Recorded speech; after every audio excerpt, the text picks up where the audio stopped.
বন্ধুত্ব যা স্বার্থহীন, যা চিরন্তন, যেখানে একাকার হয়ে যায় ভক্ত আর ভগবান। বন্ধুত্বের আভরণে জেগে ওঠে প্রেম। এই গল্প সেই দুই চিরন্তন বন্ধু, শ্রীকৃষ্ণ ও সুদামা। গুরু সন্দীপনী মুনির আশ্রমে শুরু হয় এই অমর বন্ধুত্ব, যেখানে সুদামা প্রশ্ন করে শ্রীকৃষ্ণকে, হে কৃষ্ণ, আমরা কি সারা জীবন এইভাবে একসাথে থাকব? শ্রীকৃষ্ণ মৃদু হেসে বলেন, বন্ধুত্ব কখনো দূরে যায় না সুদামা, শুধু সময় বদলে যায়। সময়ের সাথে সাথে বদলে যায় জীবনধারা, যেখানে শ্রীকৃষ্ণ দ্বারকার রাজা আর সুদামা এক দরিদ্র সাধারণ নাগরিক। সুদামা স্ত্রী সুদামাকে বলেন, তুমি তো কৃষ্ণের বন্ধু, একবার যাও না ওনার কাছে। সুদামা নম্রভাবে বলেন, বন্ধুত্ব কখনো কিছু চাওয়ার জন্য নয়। কিন্তু তিনি বাধ্য হন যাত্রা করতে।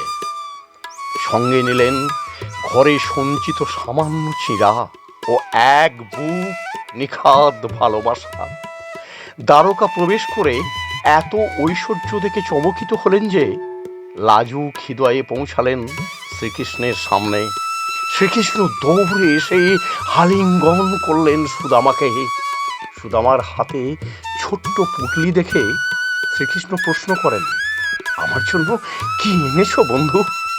সুদামা অতি সংকোচে মাথা নিচু করে বলেন, সামান্য চিঁড়া। চিঁড়া? আরে ও তো আমার খুবই প্রিয়, দাও দাও।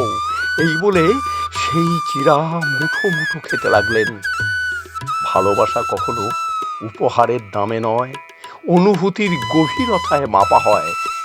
বন্ধুর সঙ্গে থাকলেন, কত গল্প, কত আনন্দ করলেন, কিন্তু একবারও বলতে পারলেন না নিজের দুঃখের কথা।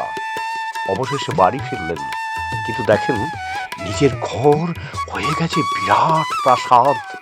অবাক হয়ে বলেন, এটা আমার বাড়ি? রাজরানীর বেশে সুদামা স্ত্রী বলেন, হ্যাঁ প্রভু, এটা তোমারই বাড়ি। অন্তর্যামী ভগবান কিছু না চাইতেও বন্ধুকে দিলেন সব কিছু। বন্ধুত্ব, ভক্তি আর নিঃস্বার্থ ভালোবাসা, এই তিনিই লুকিয়ে আছে জীবনের সত্য।